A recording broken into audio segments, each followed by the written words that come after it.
Today there are a lot of updates from the Kharkiv direction. The most interesting updates come from the western flank of Vovchansk.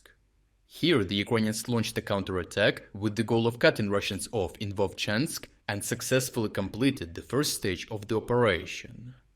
In the past 2 months, the situation in Staritsa and Bugrovatka has remained stagnant following their capture by Russian forces. The Russians are maintaining their hold on these villages to secure the ground lines of communication to Vovchansk. North of Starytsia lies a large forested area and the villages of Ohirtseve and Hatysche, which are situated next to the main supply road for Russian troops in Vovchansk. The Russian defenses in the Staritsia area are relatively weak.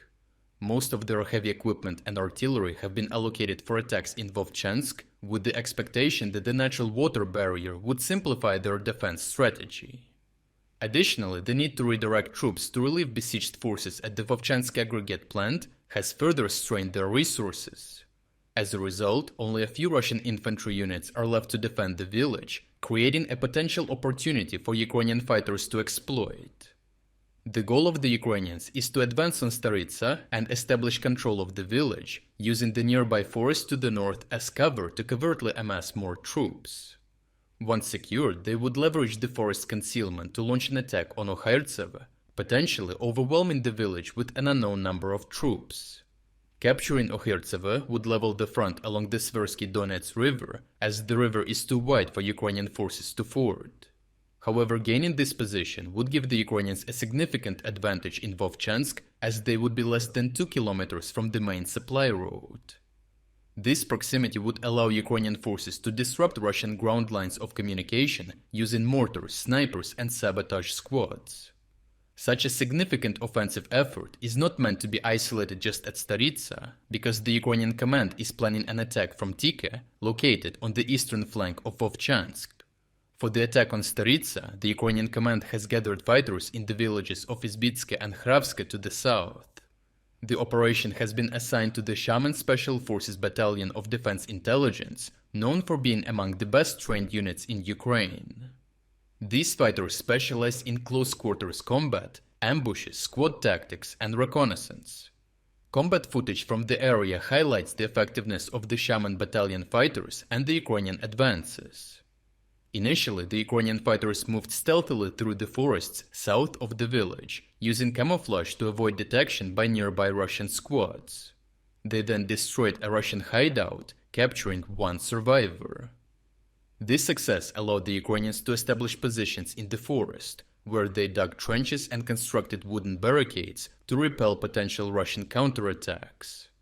As Russian troops did not launch any counterattacks, the Ukrainians proceeded with their assault on Staritsa to the north, with a few special forces squads reaching the edges of the village. The experienced and well-trained Ukrainian fighters utilized a variety of weapons, including snipers, rocket launchers, machine guns and grenades, to suppress Russian firing positions. This allowed them to establish positions in houses within the village, eventually enabling them to take control of most of Staritsa. The original uncensored footage of these operations can be found on our Telegram channel through the link in the description. The Ukrainian attack successfully broke through Russian defenses into the center of Starytsia, leading the Russians to anticipate another assault to the west of the village.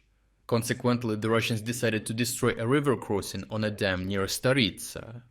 This action indicates that the Russians have depleted their combat capabilities in this part of the Vovchansk area and are no longer planning to advance in the region. Instead, they are focused on delaying further Ukrainian attacks by any means necessary. Overall, the Russian general shortage of troops, which created gaps at some parts of the front, led to gradual crumble of defenses in certain areas, which enabled the Ukrainians to initiate a flank attack. Additionally, the Ukrainians are amassing forces in Tika, which can further strain the already weakened Russian defenses. An attack from both the eastern and western flanks could overwhelm the Russians, potentially forcing them to withdraw or face a siege. Even a single vector of advance, if it reaches the main supply road, could effectively cut off Russian forces in Vovchansk. To prevent this, the Russians would have to relocate troops from other areas, which would only weaken their defenses across the region, facilitating further Ukrainian advances. If you're against the invasion of Ukraine and you want to support the work that I am doing, Consider making a purchase in the online store UA Supporter. Here you can find a lot of products with Ukrainian symbols to not only show your support for this channel, but also for Ukraine. The link to the online store is in the description. Thank you for watching this report, and I will see you in the next one.